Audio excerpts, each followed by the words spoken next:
This is Susan Kent with Career Spa and Talent Connections. I'm in Houston, Texas.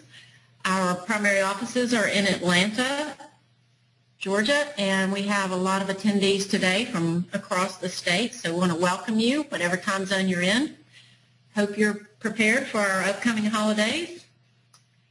And thank you for joining us for our topic today, Building and Fostering a Cohesive Team, Your Ultimate Competitive Advantage. We're going to hear from Laura Davis in a moment. But first, I want to remind you that this is a one-hour webinar. And if you have any technical questions, call 1-800-263-6317. As participants, you are muted, but you can certainly participate, and we invite you to participate today by using the question or chat feature that you will see. Please submit your questions at any time, and we'll probably hold those questions until the end. Then we'll let our speaker field those questions for you. So thank you again for joining us. I want to introduce you to Laura Davis. She is the president and founder of Laura A. Davis and Associates. She's based in Atlanta, a speaker, trainer, facilitator, primarily focused on transformational executive coaching and leadership development. She's an expert in using assessments, which you'll hear about today, such as the original DISC and the 5 behaviors of a cohesive team.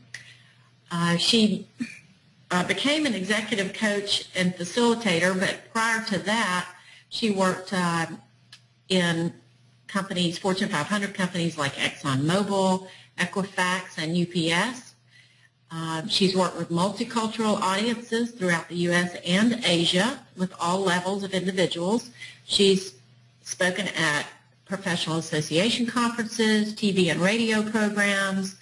I think you'll enjoy hearing Laura. She's very well credentialed as a master certified coach through the International Coaching Federation. She has her MBA from Emory University and is an adjunct professor at Mercer University now. So, Laura, I want to welcome you and thank you everyone for attending today. Great. Thank you, Susan. I am delighted to be here. I really appreciate this opportunity, and thanks for so many people attending. When it's so close to the holidays, I really appreciate your energy and attention, and I hope this will be very valuable for you. It's a topic near and dear to my heart because I think, like many of us, I have been on teams that functioned very well, high-performing teams, and it was a joy to work with people and get things done. And I've also worked on teams that I would say are a little bit dysfunctional. and likewise, I have worked for good leaders and bad leaders. So I'm very passionate about helping leaders and teams be more effective because it does have such an impact on your professional life, but your personal life as well. It really impacts how you feel about your work. So I'll hope to be able to serve you by showing you how you can be more effective on your teams no matter what level you find yourself. So this webinar is for you if you would like your team to do the following: make faster, better decisions, and we're all under the gun to do that anymore. Also to tap into the skills and opinions of team members and really utilize the gifts and talents that you've got in front of you. But also to avoid wasting time and energy on politics and confusion and destructive conflict. We'll talk about productive conflicts in a moment. But a lot of times we waste time talking about the wrong issues and rehashing the same things over and over again because there's not buy-in. And as Susan mentioned, this whole webinar is about the ultimate competitive advantage. So I'll share with you what that is and how to get it. And it's also a whole lot more fun when you're working on a team that's really functioning at a high level. So that's what I'm going to talk about. So just to give you a big picture overview, I'm going to talk a little bit about the paradigm shift around competitive advantage because we tend to think of it as a very analytical, MBA-ish head kind of thing, and it's more than that. And I want to briefly address the changing nature of teams and what's going on in the world in terms of team development. And then I'm going to walk you through the 5 behaviors of a cohesive team. And this is based on Pat Lencioni's work around 5 dysfunctions of a team, which many of us have read or at least have on our bookshelf. I'll talk a little bit more about the book, and you'll hear from Patrick a little bit later. But primarily, if you're familiar with this and just from your own common sense, trust is the foundation of good teamwork. So I'll share with you some statistics around that and how you can really facilitate that on the teams that you work with. And then I'm going to walk you through the report, because this whole process is an assessment-based learning experience.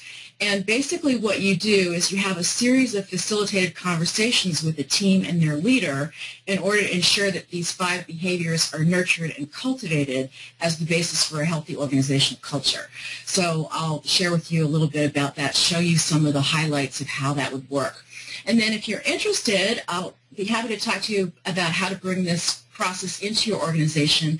I can facilitate it. I teach others how to facilitate it. It's very powerful, very transformational. And then at the end, I'll leave some time for questions and answers. So with that, I'm going to jump right in because I've got a lot to share here. And this is a quote that I really like from Pat Lencioni. If you've been calling him Lencioni, you're not alone, but I had a chance to meet him last year, and it's Lencioni. But he is a very intelligent guy, and he started out with Bain Consulting, and he noticed that organizations often try to maximize their success by believing that their product or their technology or their service or their strategy is what sets them apart from the competition. But while those things are important, and I know that from my own experience and you do too, when an organization really focuses on getting people working together on productive, cohesive teams, they can accomplish great things. And you've probably been on those teams, and I have too, where you really are jazzing and clicking and things are getting accomplished. However, if you don't have that cohesiveness, all the strategy and all the finance and all the technology in the world isn't going to do it for you. So I like to say that the health of an organization provides the context for the strategy and the finance and et cetera. And the health of the organization really depends on teamwork. It's almost like a petri dish or the soup in which it all swims. If you have that kind of culture, then people step up. But you can have the smartest people in the world with an unhealthy culture and ineffective, dysfunctional teams, and it's a disaster. And you only have to look at some examples in the business world, such as Enron and so on, to see that that's the case. So that's the basic premise that I'm going to start with today. And I want to give you just a very brief overview of putting this into context around change and leadership as well as teamwork. And I love this quote from Gary Hamel. Sometime over the next decade, your organization will be challenged to change in a way for which it has no precedent. So this is pretty powerful. And if you look on the left-hand slide here, or the side of the slide, you can really see that in the hunter-gatherer agrarian age, people didn't have formal education. Teamwork was really revolving around families or tribes or individuals. Then we moved into the industrial age, which is really the 20th century. And what is significant about that whole era was sort of this authoritarian top-down way of managing. And the efficiency of the system sort of took precedence over the needs of individuals. Then, hopefully, we're moving now into what's known as the information age or the knowledge age. Sometimes you'll hear people say it's the digital age or conceptual age. People like Daniel Pink have written A Whole New Mind and a number of great books about this. But what's significant here is we need people who are creative and innovative.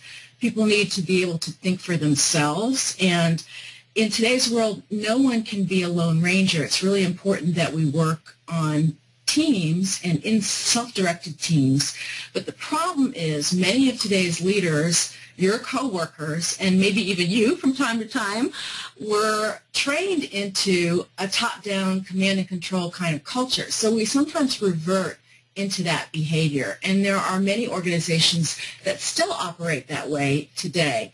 There's a time and place for that, but we really need to move to a more collaborative kind of culture.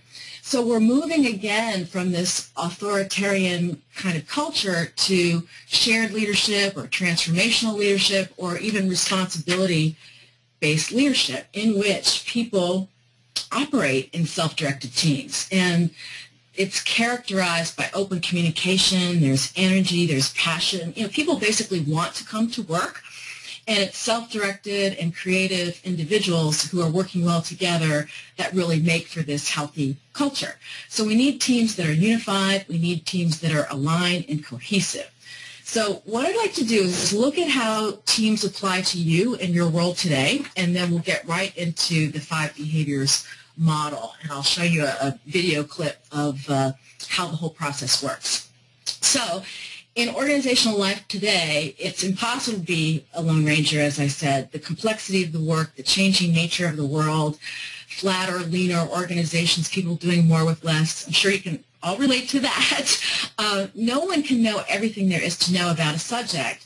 And if you listen to interviews of successful leaders, they will often attribute their success to having worked on a successful team. And there is an art and a science to that. There is a way to develop that. So before we get into that, I just would like you to think for yourselves. I'll ask you a rhetorical question or two here. What percentage of your work in 1 week involves working on a team or with a team or maybe multiple teams? How has that changed over the past 5 to 8 years? And what different types of teams are there? So in many of the organizations that I work with, many of my clients are flatter. They're matrixed. People will work on multiple teams. Maybe you can relate to that. And there are more and more virtual teams. I've had the pleasure of working with Aetna on a major employee engagement and culture change initiative for the past 2 years, and I'm working with them this year as well. A full 40% of their workforce works in virtual teams. So that's astounding. So it's really important that we understand how valuable trust and teamwork is, and we improve our effectiveness so that we have more cohesive teams in our organization. Not only so that we get things done, but so that we enjoy and are fulfilled and accomplish things in the world. Really powerful. So now what I'd like to do is I'm going to show you an introduction to the 5 dysfunctions as well as the 5 behaviors of a cohesive team model. And this is a cute clip of people sitting around a table demonstrating a dysfunctional team. And I would like you to listen for some of the things that resonate for you or that maybe you've experienced in your experiences working on a team, and we can talk about that in the Q&A section. Okay? So with that, I'm going to show you this clip.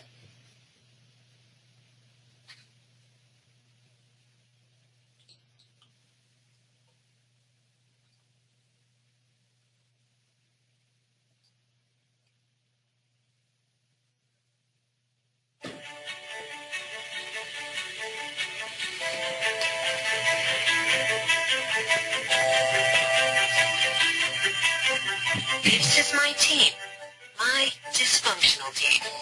It may look pretty normal on the surface, but underneath, there are 5 things going on that need serious attention. Let's take a look. She can't ask for help. He doesn't want to risk starting an argument. He's only pretending that he's on board. That's me. I don't think it's my job to make sure he does his job. And he only cares about his own goals. So that's my team. Maybe your team has its own challenges. In his New York Times best-selling book, The 5 Dysfunctions of a Team, Patrick Lencioni identifies 5 core dysfunctions that most teams face. The first dysfunction is an absence of trust among team members. This stems from their unwillingness to be vulnerable within the group. Vulnerability is about being able to say and genuinely mean things like, I screwed up, I need help, and I'm sorry. Team members who are not genuinely open with one another about their mistakes and weaknesses make it impossible to build a foundation for trust. This failure to build trust is damaging because it sets the tone for the second dysfunction, fear of conflict. Teams that lack trust are incapable of engaging in unfiltered and passionate debate of ideas. Instead, they resort to veiled discussions and guarded comments. A lack of healthy conflict ensures the third dysfunction, lack of commitment. Without airing their opinions in passionate and open debates, team members rarely, if ever, buy in and commit to decisions, though they may feign agreement during meetings. Teams that fail to get this commitment develop the fourth dysfunction, avoidance of accountability. Without committing to a clear plan of action, even the most focused and driven people often hesitate to call their peers on actions and behaviors that seem counterproductive to the good of the team. And this leads to the fifth dysfunction, inattention to results. Inattention to results occurs when team members put their individual needs, such as ego, career development, or recognition, above the collective goals of the team. Another way to understand this model is to take the opposite approach, a positive one, and imagine how members of truly cohesive teams behave. First, they trust each other. They engage in productive conflict around ideas. They commit to decisions and plans of action. They hold one another accountable for delivering against those plans. And they focus on the achievement of collective results. And that's it. These are the 5 behaviors of a cohesive team. Each one is a deliberate choice made by the team. They do require discipline and persistence, but the payoff can be big. And there's a nice bonus. Not only will the group be stronger and more productive, but high-functioning teams are a lot more fun to work on.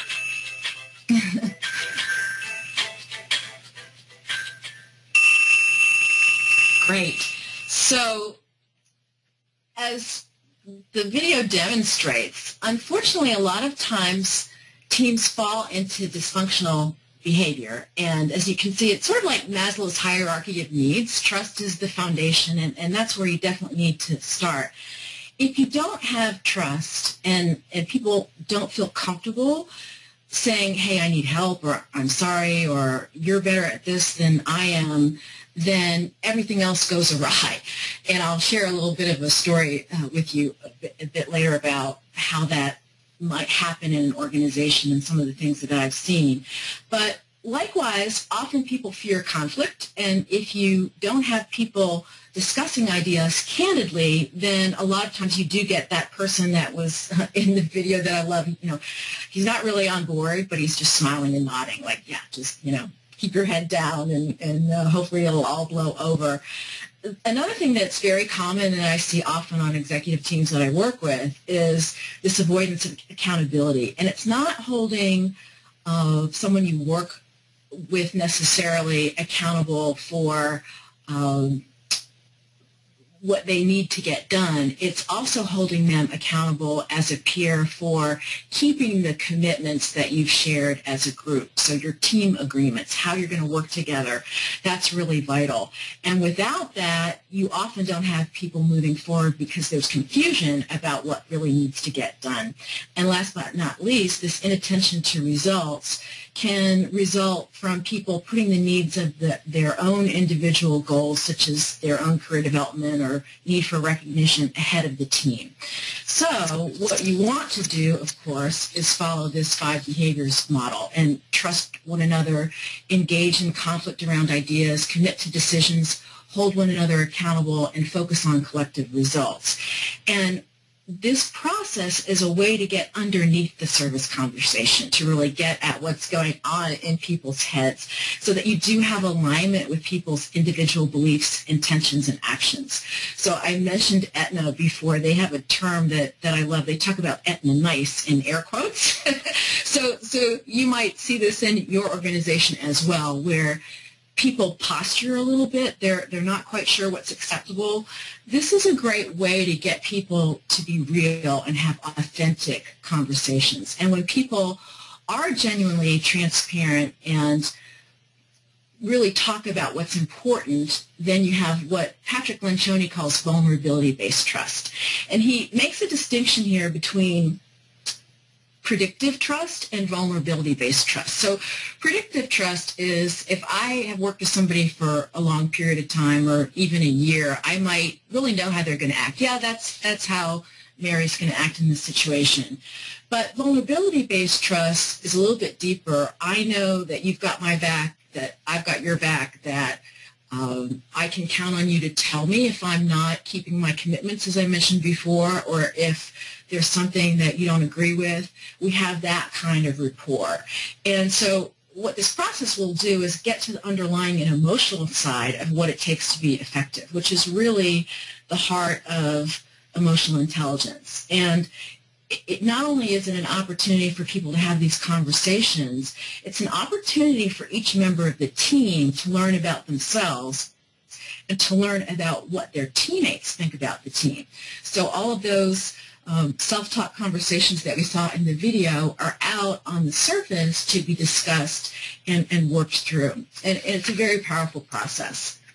And I will share a little story here that Patrick Lencioni shared with us at the conference last year. I went to the Wiley Conference, which is the creator of DISC and now the publisher, I guess you would say, of the 5 behaviors. And he tells a great story of a famous CEO that he worked with. And the point that he's trying to make is the leader really has to go first. So you as the team leader or you as a member of the team want to encourage everyone to do this, but the leader sets the tone. And he was working with a famous CEO, a brilliant guy, somebody that you would know from the news. And this particular individual is very much lauded in terms of being very intelligent and a great strategy, finance, technology guy, but he's not really comfortable being real or vulnerable. So he never got feedback from his team members. So the HR person did a 360-degree process and encouraged him to make sure that he did ask for feedback. And he reluctantly did that. Took him months to share the results, but with some prodding, the HR person got him to do that. And unfortunately, though, he didn't really understand the best way to do that. And he got all of the members of the leadership team together and actually went around the room and went through his results. So he would say things like, well, it says here I'm not a good listener. What do you all think? So he's asking, each member of the team, they say, I think you're an okay listener. Oh, yeah, me too. I think you're much better than the last guy we had. So Patrick's in the room watching this thinking, oh, this is not good. And so he continues and he says, okay, this report here says I don't give enough praise. And I thought I was getting better at that. What do you guys think? Well, again, around the room, I think you listen fine. I think you are a fabulous listener, on and on. So Patrick finally intervenes and says, excuse me, folks, but you're the only ones who filled out this survey. One of you had to have said some of these things. So finally the brave marketing guy says, well, no, actually my team thinks that you could give them more praise. You could tell them when things are going well, not managing just by exception. They only hear things when you say something to them that they've done incorrectly or something's gone wrong. Well, there's silence, as you can imagine. Nobody says anything. And then the head lawyer says, well, I don't know. I think you give enough praise. On and on around the room. So basically the lawyer throws the marketing guy under the bus. And when this kind of thing happens, there's a precedent set. If a leader can't admit to being perfect and being honest and open that they have flaws and things they need to work on, well, no one else is going to do that either. It's not safe. So you really, as a leader, want to make sure that you set the tone and you do that. So I want to talk about the high cost of lost trust now a little bit. And there was a Cornell University research study that explored the link between trust and profit. And they surveyed 6,500 employees at 76 Holiday Inns in the U.S. and Canada to determine the impact of employee trust for management on business results. So this is measuring whether I trust my manager. So they asked things like, my manager delivers on promises, my manager practices what he or she preaches, I'm proud to tell other people I'm a part of this hotel, and my coworkers go out of their way to accommodate guests' special requests. So what's significant about this is they found that just a 2.5% increase in trust, or an eighth of a point increase on a 5-point scale, led to an amazing $250,000 worth of profit per hotel in this study. And that's really significant in that it was the single most important aspect of managerial behavior that had such an impact on profits. So it's really powerful that we think through how to facilitate this kind of trust on a team through these 5 behaviors. So yeah, you might be thinking, I don't know who specifically is on the line. Well, this is a hotel. I don't know how this would apply to me. But you can imagine how measuring something in your company that impacts trust could be assessed and how it might apply to your industry. Because as we know, when people trust their managers or when they trust their team members on a self-directed team, then people work together more effectively. Turnover goes down, people want to stay, retention goes up. You tend to share things that need to be worked on so problems get solved more quickly. A lot of positive things happen. So my question to you is then, what if there was a way to measure if a team trusts one another, if they engage in healthy conflict around ideas, if they commit to decisions, if they hold one another accountable, and if they focus on achieving collective results? So, of course, there is a way, and this is the 5 behaviors of a cohesive team. So Wiley is the publisher of Pat Lencioni's books, and since its publication in 2002, over 2.5 million copies of this book have been sold. And if you've read it, it's a great fable. I actually read it when I first bought it way back in 2003, I think, and I read it again recently and listened to it on Audible. It's very powerful because I think everyone can relate to it. It's a team of 8 people who are very smart and great and should be just being the leaders in their industry, but they're not because they have this dysfunctional team. And Wiley is also the publisher of the original disc, which is the Everything Disc brand. And it's interesting, I didn't know this myself. I'm an authorized partner, and I have been since 1995. But over 1 million people take this assessment every year, and it's really grown a lot. So when Wiley acquired what was Inkscape Publishing in February of 2012, they started to explore these opportunities to bring this together, and hence now we have the 5 behaviors of a cohesive team. So when we add in the Everything Disc model, you have team members really beginning to understand one another's behaviors, and they can move from judging, respecting, to valuing differences. And that's huge because once you understand what different people need and what their behavioral style is on a team, you can better understand not only yourself, but your teammates and how to more effectively work with them.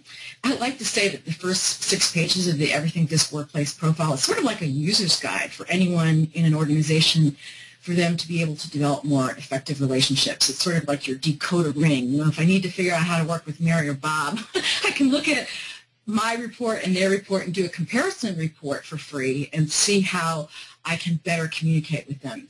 And this just makes sense. Once I understand what motivates and stresses team members that I work with and what their priorities and strengths are, then I'm in a better position to capitalize on our collective strengths as well as to mitigate our respective differences. And I'll give you an example here. I mentioned that different people will have different priorities that you can see in the assessment itself.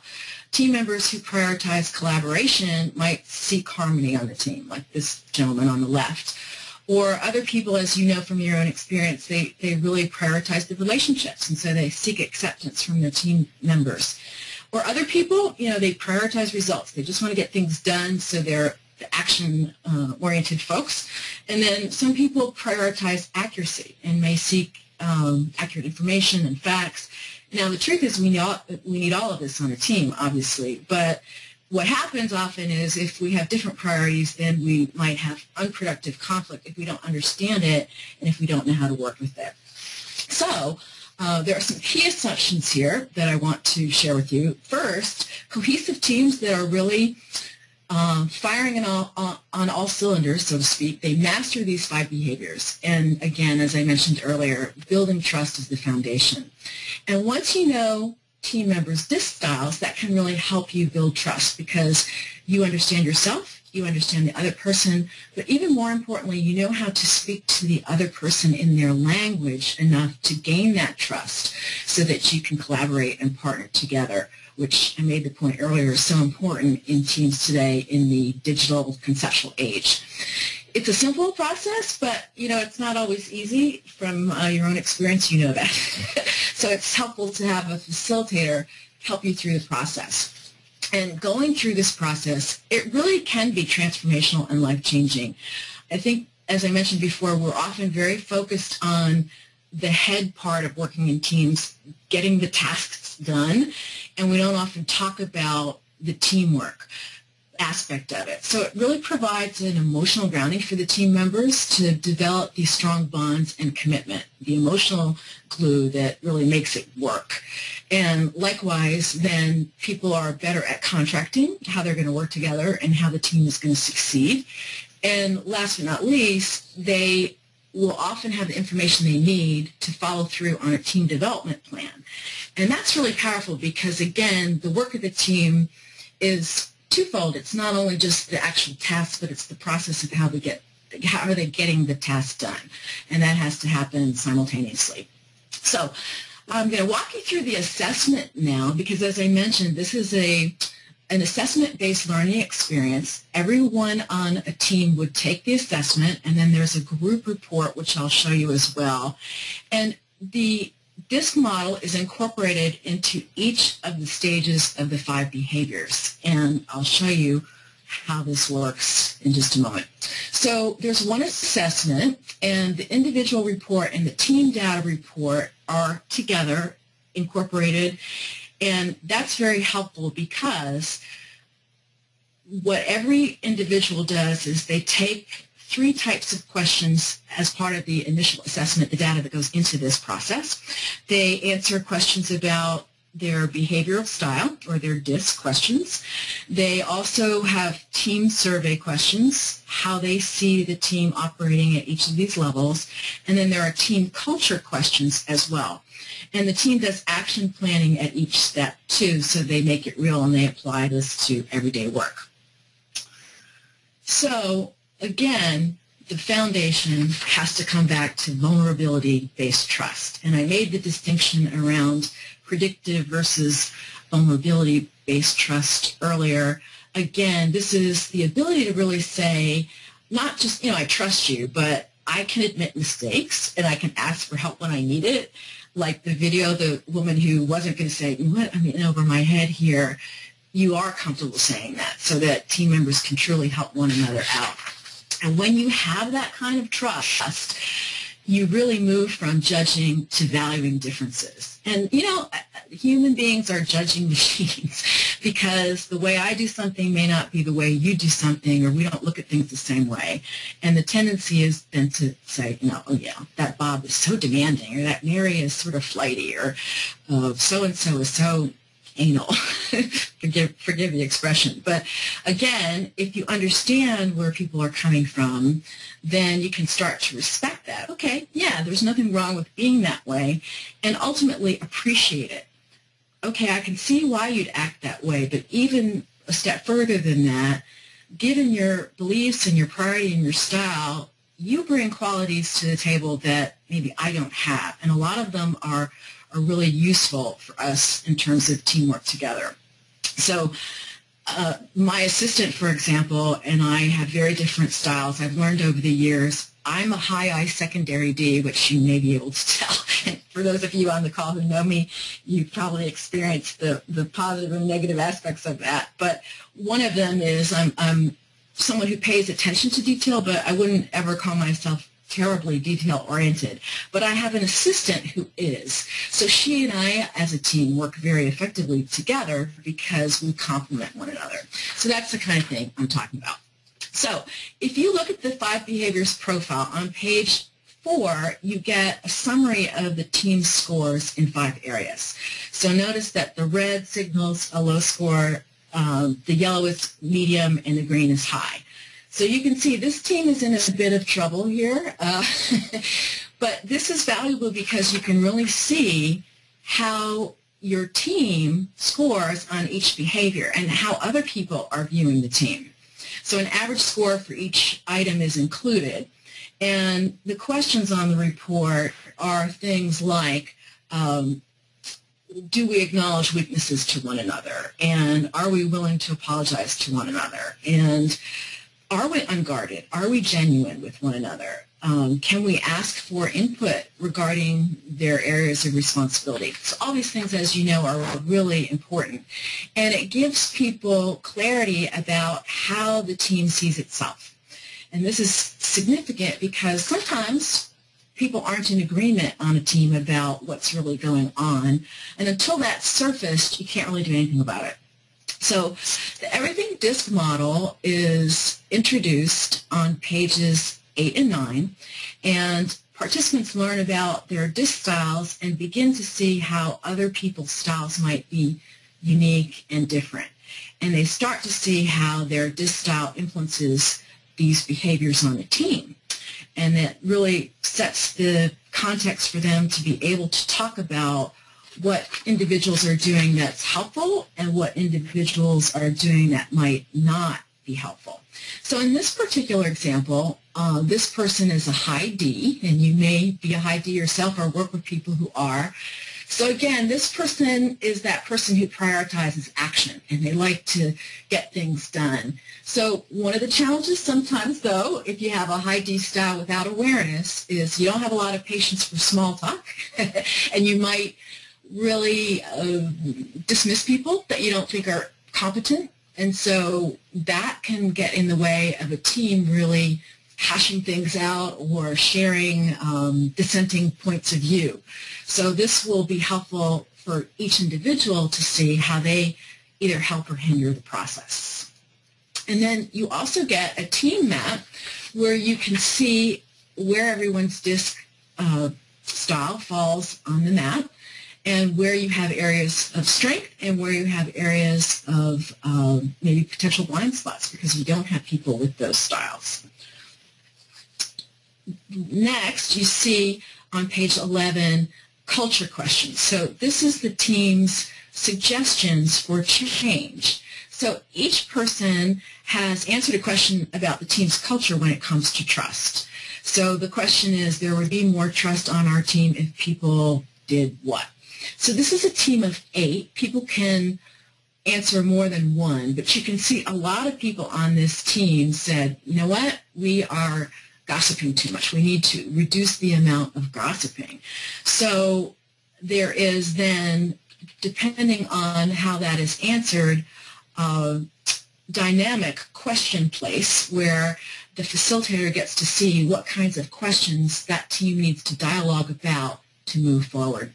And again, where there is trust, then people really can engage in unfiltered, constructive debate of ideas, which is so important. Not just yes people, like the example of the CEO and the 360, but really having real conversations that matter on a team. And I myself have been working on teams where we had this level of trust, and where it didn't exist, whenever you brought something up, you got your hand slapped, people stopped doing that, and you stopped then getting the creativity and innovative ideas that you really need to succeed. So this particular map for me is gold, and one of my favorite things in the whole process, in that the team is guided through a number of items about healthy conflict and unhealthy conflict. And this shows in the center the various DISC styles around the wheel, and what their healthy behavior during conflict is and what their unhealthy behaviors might revert to. And it's very spot on in my experience. Obviously, these are tendencies. We all can revert to unhealthy behavior from time to time, but with awareness, this can really help us stay in the inner circle, if you will. But again, I told on myself that I was an ID, so I do tend to address issues head on, and I express my feelings.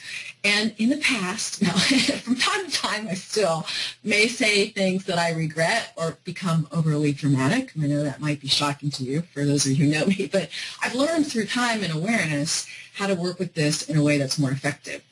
So you might recognize on your team, if you know where people fall, certain kinds of behaviors that they revert to. So for example, the C in the lower left-hand corner there, someone who's very objective and logic-focused, they can overpower with logic and facts. I'm thinking of Sheldon on The Big Bang Theory, or, you can also see people in your experience who may gloss over problems. A high S sometimes is reluctant to speak up about their own needs because they're so focused on supporting others.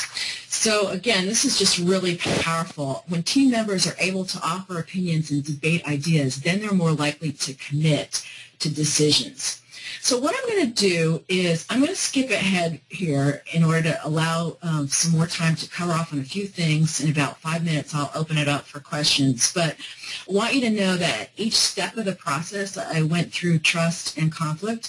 For commitment, accountability, and results, it's a similar process where there are DISC questions, there are team survey questions, and then there are team culture questions. And the DISC is incorporated into what the team thinks they need to work on, and then there are dialogue questions that help the facilitator have meaningful conversations to move the team forward, and then there's an action plan for each step as well.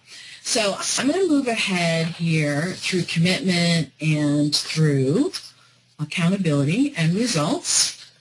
And of course, you're welcome to email me. It's laura@lauraadavis.com with questions, and call me, and I'll put that information up on the slide too at the end.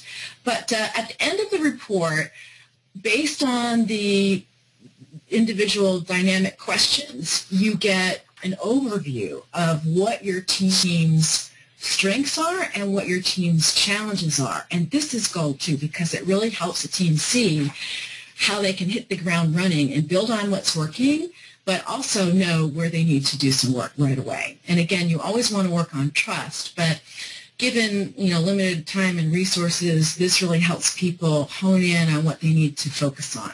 So that is also incorporated into the facilitator tool that helps the facilitator ask the right questions throughout this whole process. And think about this for your own experience. What would change if you measured personally and collectively how well your team trusts one another, how well the members of your team engage in healthy conflict around ideas, and not personalities, but around real issues that matter, how well they commit to decisions, do they hold one another accountable and really give one another feedback? And that's huge. Most teams don't score well there. Some of the executive teams that I've worked on think, well, it's the CEO or it's the VP's job to make sure everyone's doing their job. I can't call out my peer, but it's important that the team does hold one another accountable as a unit. So that's really what that's focused on, peer-to-peer accountability. And then last, are you focusing on achieving collective results, putting the team's needs ahead of individual needs? So this is a very effective program for raising the level of communication and commitment to a point where the team will be much more effective in creating change, in developing this new vision and this strategy that needs to happen for the future, as I mentioned earlier, for the kind of work that we're headed towards. So let me just give you a little bit of detail about the program itself. There are 7 modules, and these can be done over time or in 2 to 3 days. I like to do the DISC first, personally, and then have the program either in a 2-day fashion or spread out over time. But that's up to the team what works for them. But again, in the program, everything is integrated. There are individual results, team results, there's a culture analysis and improvement tips throughout, which is really helpful. The modules are, I would say, 1.5 to 3 hours per module.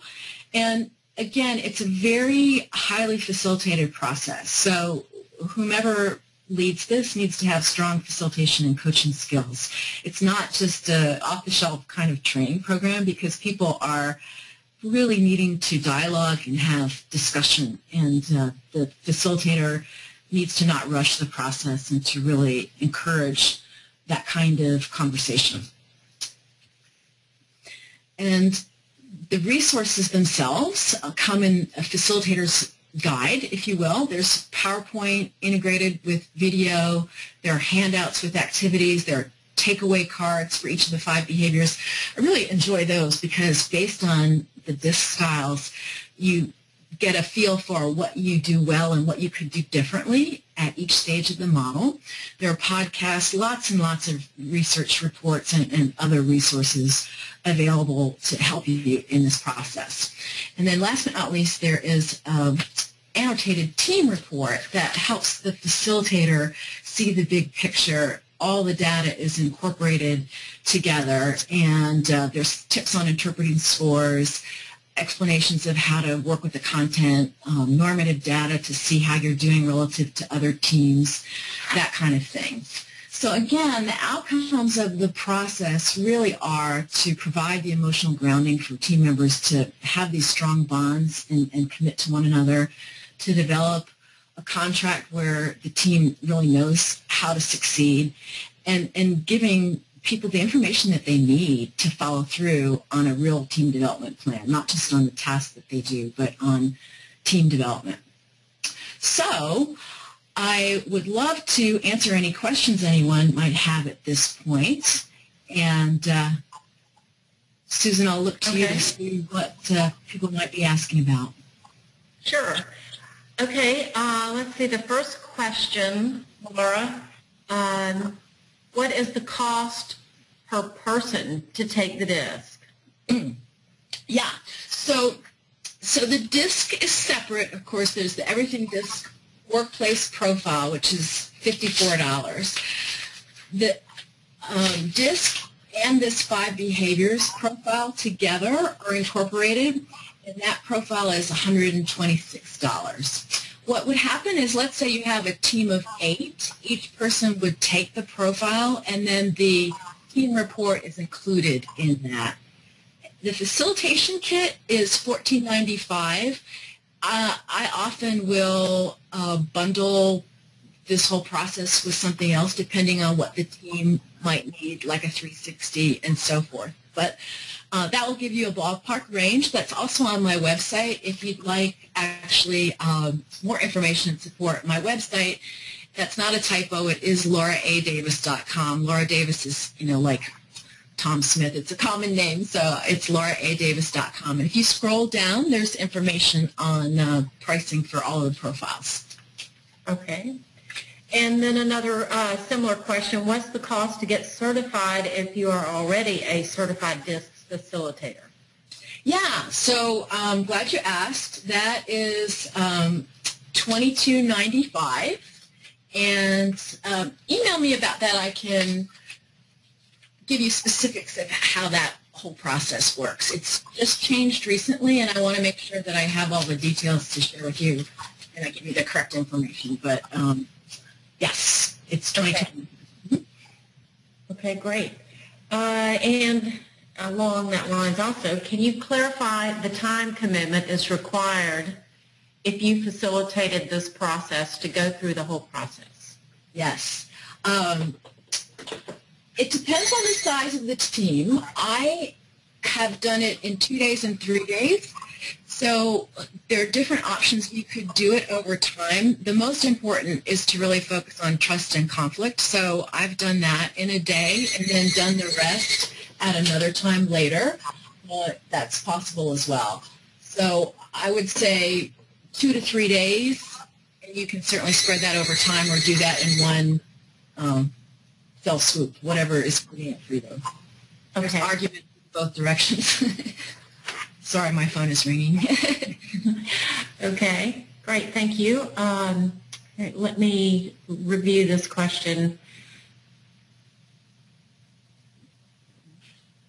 Do you have companies, based on your experience, who are considered best practice companies using this concept, teamwork as a competitive advantage?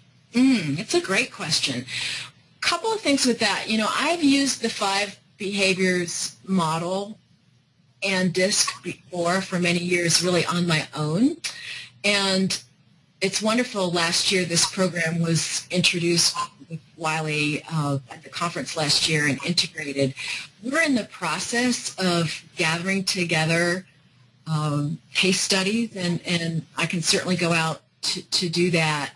It's relatively new, but I think in general, I would say my experience with Aetna, they have done a lot of great things as far as teamwork and employee engagement and working on trust. I would love it if that person would email me, because I can do a little more research and share with you. I also would invite you on social media. I post a lot of best practices that I learn about from various companies, and one is always, Google is often cited as one for creativity and innovation and trust and teamwork, but there are others that I'm not thinking of right off the top of my head. So I'm on LinkedIn, I'm on Facebook. Facebook, it's Laura A. Davison Associates, Inc., and we post there quite a bit about best practices. So I hope that helps. If it didn't, email me and I'll see what else I can find for you. Okay, thank you, Laura. All right, the next 2 questions are really based around assuming there's an organization that has very low trust to begin with. So the first question, how does one who works in a low trust and highly combative team convince leadership that this isn't just another program? It really help the team. Yeah, that's the magic question, isn't it? From my experience, it's about having them sort of dip their toe in the water and have an experience of how this can help and hinder. One of the lovely things about the program is there are wonderful videos that go through right way, wrong way conversations. And it's been my experience that when people have, if you can get them to do a pilot or do a baby step where they can talk about trust first and see where they're getting in their own way and try to adopt some new behaviors, then you really can have people experience, oh, this might be something we really want to try in more depth. My experience is you can't talk about it. You can give them the statistics. You can talk till you're blue in the face. But until they personally experience it, then it's not as impactful. So my advice would be to try and find a pilot group or a small group and turn a group that wasn't working well into a group that is working well and have that be a case study for the organization. Good suggestion. So along that line, and with low trust, how can we really trust the results since we can't expect participants to be honest with their answers? Oh, that's a great question. Well, that's what the conversation's all about. And the power of this particular process is, and it's interesting, I actually did do a team, was a volunteer organization that I have worked with, where all of the behaviors, all of the colors were red. I thought, oh no, what did I do? So that's sort of your fear. But first of all, having people be aware of that and to own it and to talk about it is the first step, right? They always say awareness is the first step.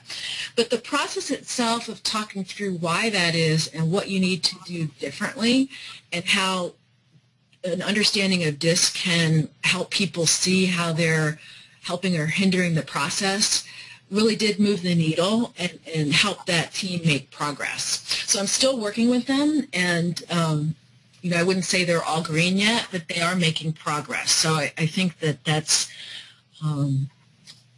very hopeful. So I hope that answered the question. Yeah. Okay. Thank you. And I have a question. Being with Talent Connections and helping people through Career Spa, I'm interested in your opinion on when staffing a team, with new hires, or transfers in, do you think it's best to have a balance of different D's, I's, S's, and C's on a team, or does it matter? Yeah, oh, that's a great question. Well, the profile at the present time is not to be used for recruiting.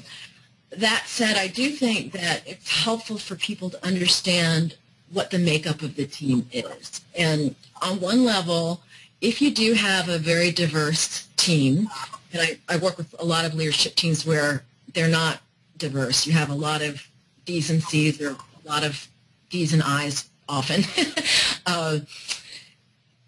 You want to know what your collective strengths are, and you want to know what your areas for growth or your blind spots might be, so that you develop strategies to work more effectively together. So if you don't have a lot of S's and C's, for example, you might be able to get that elsewhere in the organization. So, ultimately you do want to hire for people's competencies and their skills and their capabilities and their experience more than you do their disc style.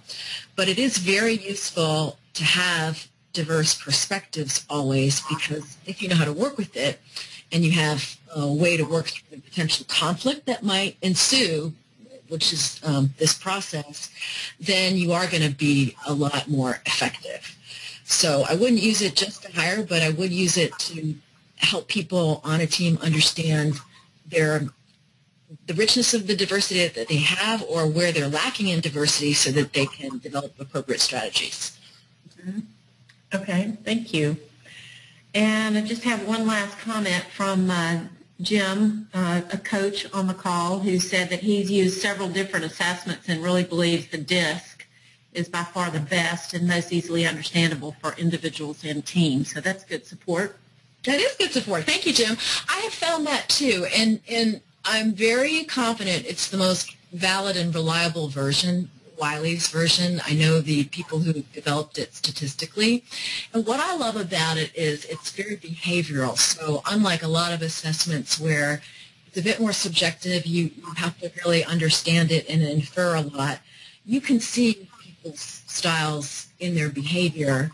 Now, that doesn't mean that there's not a lot of richness and depth of understanding in terms of what's underneath their behavior, like their needs and their values and beliefs and thinking and feeling patterns of behavior. But you can use it much more effectively in the workplace because it is behavioral style.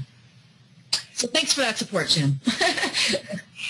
Well, we thank you, Laura, for your presentation today, and thank everyone for attending. And just remind you to go to our websites, talentconnections.net and careerspa.net, to see dates and topics for upcoming webinars. I want to thank everyone again today for attending, and hope you all have a wonderful holiday. Merry Christmas. Thank you. Thank you so much. Yes, happy holidays all. Appreciate it. Thank you.